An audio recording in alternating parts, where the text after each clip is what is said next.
Salut peuple de Dieu, partout où vous êtes, que l'Éternel vous bénisse. Vous êtes en direct avec l'homme de Dieu, le pasteur Mkendikabea, les pasteurs de l'église, la présence de l'Éternel. Partout où vous êtes, que l'Éternel vous bénisse, que l'Éternel vous garde, que l'Éternel fasse luire sa face sur vous et qui vous donne la paix, qui vous donne la joie, qui vous donne la réussite. Nous sommes dans un lieu de prière. Tu vois les gens là, tout autour de moi, les gens sont en train de prier. Les gens sont déjà dans le prière. Nous aussi, nous sommes dans un lieu de prière. Parce que être dans de tels lieux, c'est un lieu béni. Passer du temps dans la présence du Seigneur, ce sont le temps merveilleux. Tu peux passer des temps devant les hommes. Tu peux passer des temps devant ta femme, devant tes enfants. Tu peux passer du temps dans votre bureau, avec tes amis, avec tes collègues, avec les gens que tu connais. Mais tu peux aussi passer des moments merveilleux dans la présence de Dieu. Parce que David dit ceci, je suis dans la joie quand on me dit, allons dans la maison de l'Éternel, là où il y a la présence de Dieu, là où Dieu règne. C'est que là où la présence de Dieu se manifeste, là où la gloire de Dieu est possible, là où la gloire de Dieu est permanente, là où on invoque le nom de l'Éternel, là où on invoque le nom de Jésus-Christ de Nazareth, son nom qui est souverainement élevé, et par son nom tout genou fléchira dans les ciels, sur la terre et sous la terre. Je crois dans ce nom-là. Oh, c'est beau. Je crois que tu es en train de m'écouter. C'est pas toi, si toi aussi tu crois dans le nom de Jésus. N'habitez ceux qui ont dit la comboni. N'habitez ceux qui ont dit manu fan de sikani. N'habitez ceux qui ont dit la ganani. N'habitez. N'habitez. N'habitez ceux qui ont dit la ganani. Tisiko bat suba bonga meyo bonga mate. N'habitez. N'habitez ose la tango nini. On dit la moto, cet homme de Jésus-Christ de Nazareth. Non, c'est beau, Yagoyeba Mutoyo. Non, non, non, non, non, non, non, non, non, non, non, non, non, non, non, non. C'est beau, Yagoyeba Jésus-Christ. Bakobisa Muto Azaka Kitoko, moi, je suis Azaka Kitoko. Mais il y a un homme, il est plus beau. Koyeba Ye, Bilobi, si vous avez goûté que lui, il est bon, approchez-vous de lui. Ça, c'est beau. Si, on commence par si. Abi soki na lingala soki yo sosulu ke nzamba za malamu kangama na ye moni ko ganga biso mona bato yemba ba beta maboko wana non parce que ba yebi mutu wana parce que ba linga ka ye akoza ko linga ba linga ba solo na ye ba linga ba umela na présence na ye ba to ba linga ka Yesu Kristo yokande ba oganga yokande ba beta maboko yokande ba loba mais parce que po ba linga ka ye ba linga ba umela na présence na ye koza na présence na Nzambe eza kitoko mingi. Un jour liboso na Nzambe eza koleka 1000 heures ailleurs ou bien 1000 jours ailleurs. Un jour eza ka 24 heures. Na kata 24 heures wana nediso yo ozwaka combien de minutes? Nayebi te nazaka na verset moni toloba solola yoka nayebi kozali ono zolanda biso. Il y a un verset, on va partager. Et Koedeyo. Pekozali Pamboli. Matthieu chapitre 16, verset 18. Tu peux ouvrir aussi la Bible ici, Kozali. Tokotanga. Matthieu chapitre 16, verset 18. Totangi. Et moi je te dis, tu es Pierre, et sur cette pierre, je bâtirai mon église. Et les forces de mort ne l'emporteront pas sur elle. Yoka, Yezabi. Et moi, je te dis, tu es Pierre. Ngana lobi oza libanga. Pe likolo libanga wana, ngana kotonga. Un, il faut za libanga. Deux, po yezo tonga likona yo. Un, soki oza sable. Deux, c'est-à-dire que soki oza sable, c'est ba tonga liko sable te. Donc pour na kotonga, il faut batia fondement. Donc il faut moboko ezala. Donc moboko wana c'est-à-dire que faut po ba bengo koza libanga, faut za moto abongami. Oya yambi Yesu Christ. Oya se transformer en pierre. Capable sur toi que kola kamba. Nanzera na yo molimo na Nzamba sala. Mais si tu n'es pas la pierre que Jésus peut construire, c'est que dans le domaine de l'église, tu es à côté. Na domaine na utonga etonga, na domaine na usale la Nzambe yo. Libanda oza kutute. Donc faut oza la muto aza libanga. Po Yesu yo moko aza libanga. soki oza libanga seke moto abongami moto ayambi Yesu Kristo lokola Seigneur pe sauveur a vie na ye oyo abike nga na kozala suni ezali kala te maintenant comme ekelamu ya sika Yesu abi si quelqu'un est en Christ il est devenu une nouvelle créature nabi libanga libanga pe na libanga oyo Yesu akotonga pas n'importe quel libanga moto aza libanga nazoloba oyo abongole motema na ye nazongeli oyo akomi libanga moto aza nécessaire akomi utile pour l'église pour la nation pour annoncer l'évangile du royaume de cieux pour parler des gens de Jésus-Christ de Nazareth qu'il y avait un homme qui était venu sur la terre et il a donné sa vie pour nous sauver et son sang a coulé et le sang, son sang crie plus que le sang d'Abel. J'ai dit le sang de l'agneau de Dieu, le sang de Jésus-Christ de Nazareth. Et la Bible déclare tolongi nanzela makila, pe nanzeli ta tolia monoko na biso. Tozongeli. Yezabi, et moi je te dis, a muto alobawa, muto yo koko na ete mama na ete. Mais Yesu mobikisi, Mesia. Abinga na ebisi yo wa libanga. Pe likona libanga na ngana otonga. Wow. C'est-à-dire que vous allez porter ya mutu moko boye obanda otambola na mutu moko boye eza ke tant ba mona c'est-à-dire que même yo mona nite me ya mona omoni fondement ndako okomona omona fondation te omoni ka ndako nde batongi mais loko simi ndako na eza fondation c'est comme si kolo azate mais azana kati na bomona yo aotambola na yo butu moi aotambola na yo ça c'est beau yezabi tu es pierre sur cette pierre yoka tsika makambo ezali landa abi sur cette pierre moi Jésus je bâtirai mon église nde na kotonga église na ngai c'est que lingi ke ya tonga mais kotonga ngo na pas chez n'importe qui non pas chez n'importe qui mais pas nanzela bato ba bongolo mitema na bango o ba komi fondation o nanzela na ye Yesu esiko kotonga c'est que faut ba obongama pour que Yesu akotonga mais soko za libanga te moi pe kola tonga likona yo ezate na soko landi moi kola tonga likona nezate c'est-à-dire que c'est impossible. Ah bien, moi, je te dis que tu es pierre. Et sur cette pierre, je bâtirai. Likona libanga na ngana otonga. Waouh. Mais soki yo no zana. Nzambe te muta tonga yo. Parce que tant bon on parle de la yako tonga, construire ou bien bâtir. Pas dans le verbe bâtir ou bien tu abats quelqu'un, non. Mais dans le verbe de construire. Bâtir. C'est ça ce que tu dis que tu le kotonga. Abina kotonga. Soki yo no zana. Oza église o Yesu atongi te. O batu batongi. C'est-à-dire que o kweya, oza la renverser, o umelate, oza bo memolaite. C'est que na domaine église, on a yo oza na domaine na kosale la nzambe. Bilo bi bien que votre corps est le temple de Dieu, selon 1 Corinthiens 3:16, et l'esprit de Dieu habite en vous. Votre corps est le temple. 1 Corinthiens 3:16. C'est que yo ndako Yesu atongi. Soki kotonga mana yo. Otongami na moboko ya parole te. Tu n'es pas construit sur la parole de Dieu, mais tu es construit sur la distraction. Tu es construit sur des choses qui ne donnent pas la gloire au Seigneur. Tu es construit otongami likona buzoba. Pour que tu sois tombami, mais ko buzoba nde tombama na vie na ye. Nde tongama na vie na ye. Envoûtement nde tongama, kindoki nde tongama na vie na ye. Motema mabe nde tongama, eni nde tongama kati na ye. Molima kolukola bataliwo, kolukola batuliwa, nde tongama kati na ye. Ya za libanga te, mais ya tongami likona zelo. Oh nzamba ko tonga likona zelo te, tonga likona libanga. Il faut être la libanga pokola tonga. Selon Matthieu chapitre 16, verset 18. Totanga na lingala. Matthieu chapitre 16, verset 18, yoka.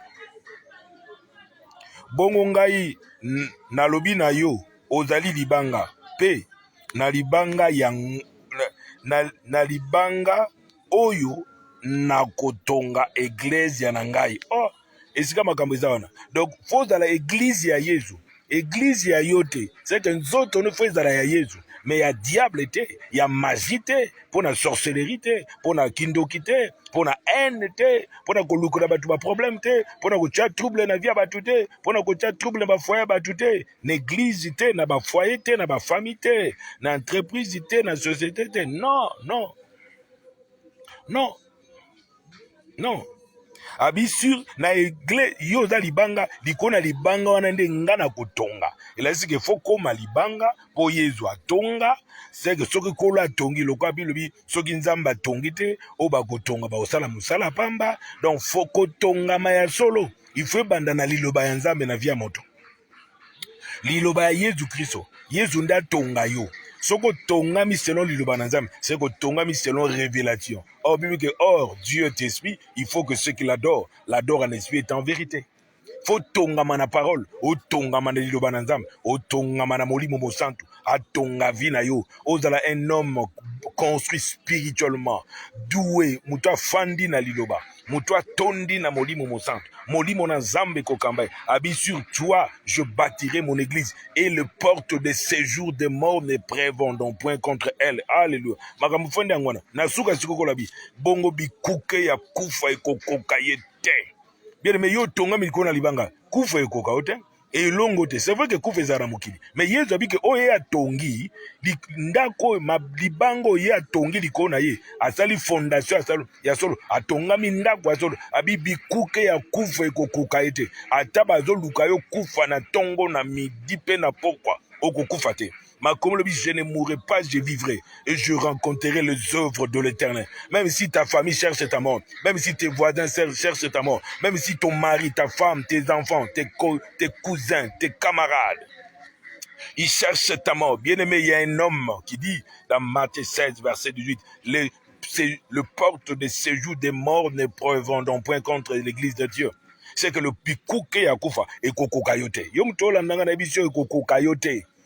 Kobanga ata soki basakolelaki okokufa nabi yaka na parole, croire na parole, ndimela liloba bilobi. La vie et la mort sont pouvoir de la langue, de la parole, de la confession, de la déclaration de la parole de Dieu. Ça c'est beau, ça va faire du bien dans ta vie.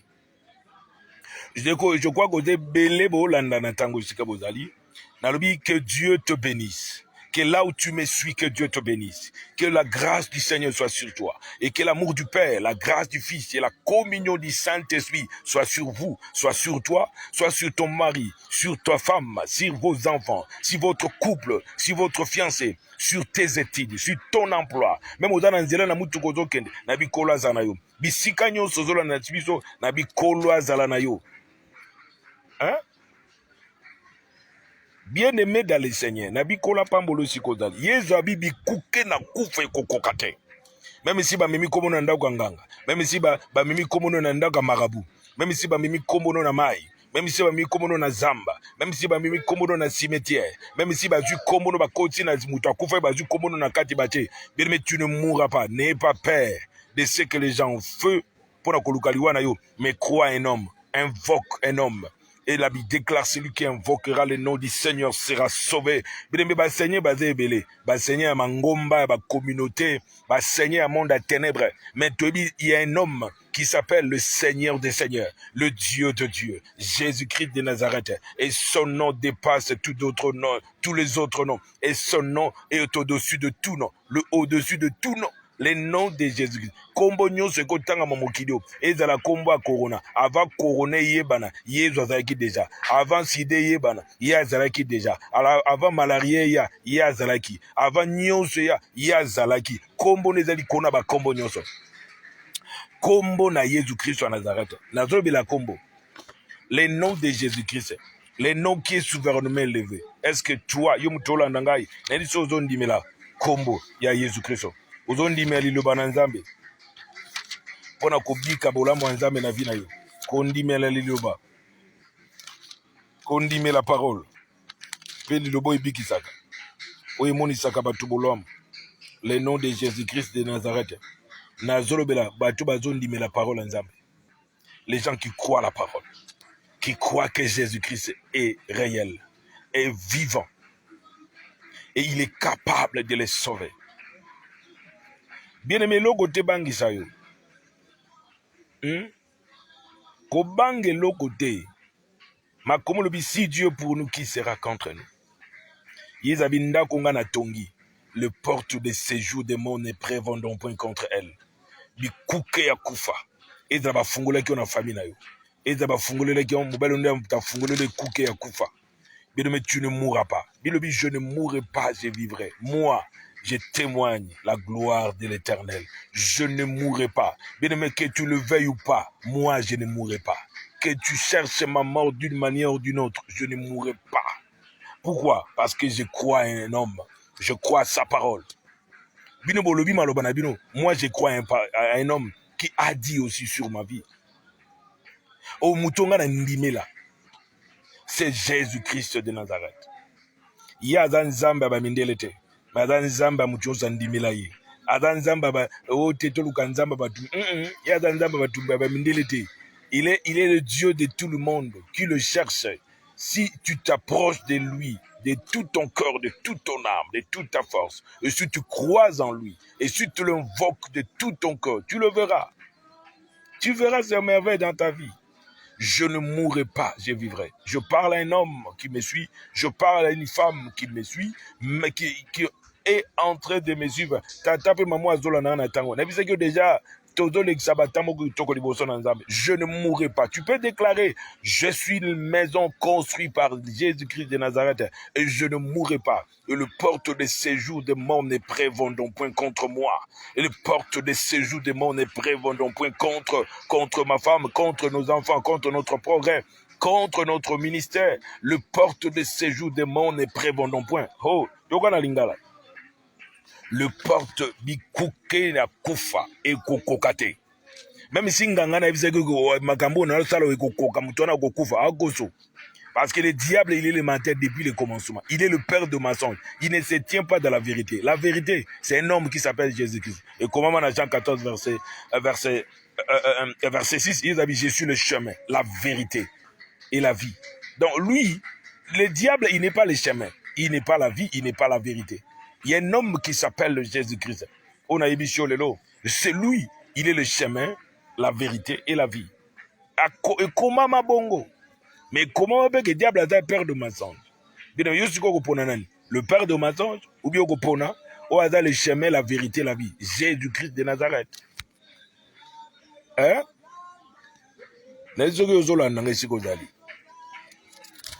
Yangone na lobela. Pona lobi kope kokangola. Pour que Kembo nyon se zonge pa na nzambe. Po nzamba bongo na kate. Yezabi. Bongo ngai na lobi. Na yo. Ah. Bele me bato bakota ba loba liko na vi na yo. Siko Yezu nda loba. Ah la la la la la. C'est merveilleux. Hein? Bato ba loba siko Yezu loba. Non, non. Non, non, non, non. C'est terrible. Yezabi. Et moi j'ai dit. Bele mutu msaba ke ngana lobi yoko kufa, ngana lobi yoko bongate, ngana lobi yoko simbate, ngana lobi bongo Yezu abinini. Yezu abi moi j'ai dit, toi tu es pierre, si cette pierre je bâtirai de mon église. Mutu msaba ke yoza rien, tu peux faire rien dans la vie. À Kosi, il n'est pas le créateur de ta vie. Ce n'est pas lui le créateur de ton âme. Ce n'est pas lui qui a mis ton esprit dans ton corps là. C'est Dieu qui l'a mis. La Bible déclare en Jésus-Christ, en lui habite toute la plénitude de Dieu. Waouh! Toute la plénitude de Dieu en lui. Est-ce que je parle à quelqu'un? Bien aimé, quelle joie y a koye ba Jésus-Christ. Bato koza ba loba liko na vie na yo. Yo faut salela ka biso, yo faut zanase na biso, yo ko sala rien. Bien aimé, Pierre azaki pécheur bambisi, loba bambisi, mais Yesu abisi que yo faut comme un ministre. Oh lolo, le ministre de l'évangile. Yo faut comme un ministre. Yo faut tombama, yo faut gagner sikoba am pona ngai. Obando loba sikoba batu, obando gagner ba am kokota batu na royaume des cieux. Avec qui péchait, avec yo sur toi Pierre, je bâtirai. Nanzela na yo, nena gagné ba am, nanzela na yo. Cause ministre, tu peux être ministre de l'évangile, c'est beau. Tu peux être sub-ministre, nanzela monzama cause appel ministre, avec sur toi Pierre, sur toi qui est en train de me suivre. Je ne parle pas maintenant Pierre, mais je parle à toi qui est en train de me suivre. Nazo be maman mo pe tata mo kwa la nangai, o nzamba zo sala na ye libanga, o nanzela na ye. La linga éclater gloire na ye na vie na ye. Même si l'autre est koufi le basata na tué le menteur. Moi, je ne mourrai pas. Je dois vivre. Pourquoi? Parce qu'il est écrit dans Psaume 100 du verset 17, je ne mourrai pas. Même si yo moko miloto liko kufi, la muka loba, Satana, tu es le menteur. Ils disent tu es le menteur. Eh, mission na ko sana sena mona na senti na okendeni. Hein? Ndeko moko alala l'autre amoni akufi ala muki abinzambe. Ah, boso na kufi musano na osala nsundeni. Na kufa ka bondeni. Do naza sudi bangate, naza sunda ko yo tongite, naza na komi bikok, na komi ni ndako manzanza, toni jamais na kufa te. Bile mende kwa naza na bo mokino le akufa te.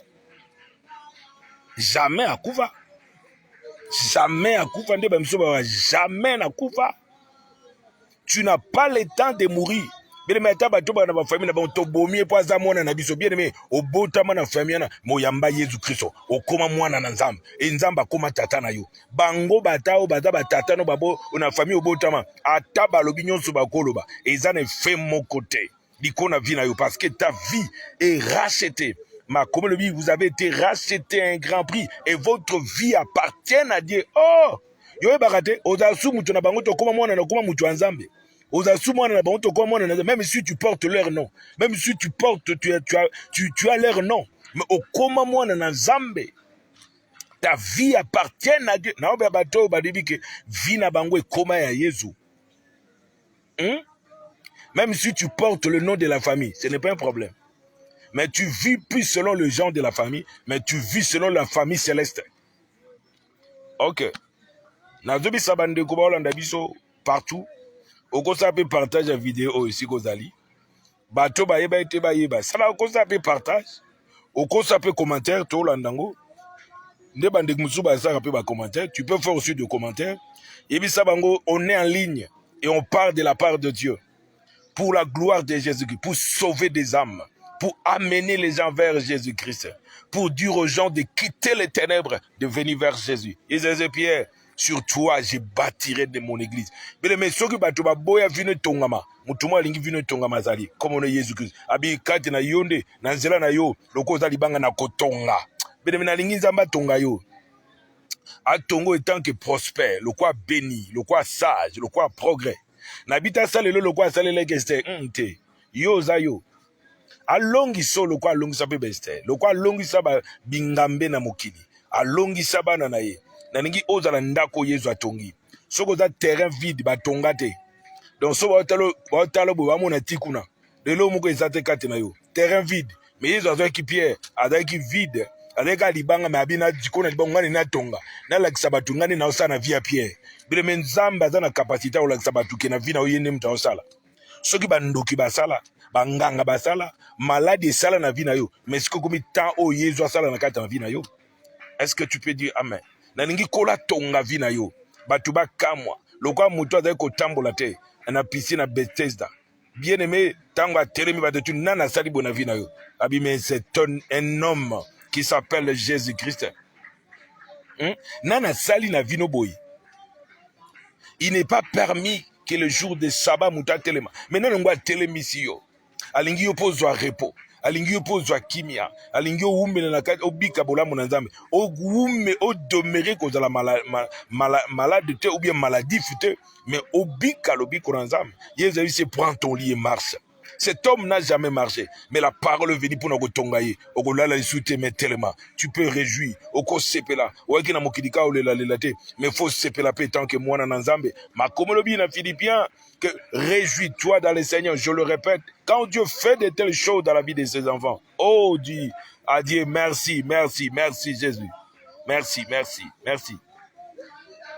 Yom tolandi biso kola pambula yo. Na bondeli que Dieu te bénisse, que Dieu te guérit. Que Dieu te bénisse. Tu as droit à la vie. Dis après moi, j'ai droit à la vie. Moi, je ne mourrai pas. Moi, je dois vivre. Batuba sepela nanga ou pas, ngana revivre. Pour musabe muta ngana sepela kanete même si ba sepela kanote, ce n'est pas un problème. Mutumora sepela no azali. Wa teme po sa pierre, si toi Pierre, je bâtirai mon église. Na yo na tonga le tomo. ministère moko linge tonga manzela na yo nazisa batu mo balo na ngai na nzela na bango Yesu alinga tonga ministère na nzela na yo mwasi pe mobali yo azola na ngai na nzela na yo kolo alinga tonga eloko moko na nzela no nzamba alinga gagner baama na nzela na manzembo na nzela banzembo na nzela na adoration na kati na louange na protocole na gagner d'âme na étant que prophète pasteur évangéliste docteur donc dans le 5 ministères évangéliste moko azola na ngai nemsu nzamba aloba na oke yo benge mpona kosalela nzambe osalela ye mais ozolinga odute na bi ne doutez pas bien aimé je te dis de ne pas douter soki nzamba aloba ino seka ninga sala abike akotonga yo liloba ne faut tonga yo c'est que kotongama assurance tu n'es pas sûr de ton ministère. Il y a des gens qui ne sont pas sûrs de leur ministère, qui croient pas à leur ministère, qui croient seulement d'autres ministères, mais ils croient pas à son ministère. Je parle à toi qui es en train de me suivre. Tu dois croire à ton ministère. Ou bien tu étais appelé, ou bien tu n'étais pas appelé. Ou bien Zamba do tongayo, ou bien Zamba tongayo. Et assurance Zamba lobano, tu veux douter sur ça? Ou bien Dieu n'est pas Dieu. Dieu est Dieu. Comment Nzamba il est le Dieu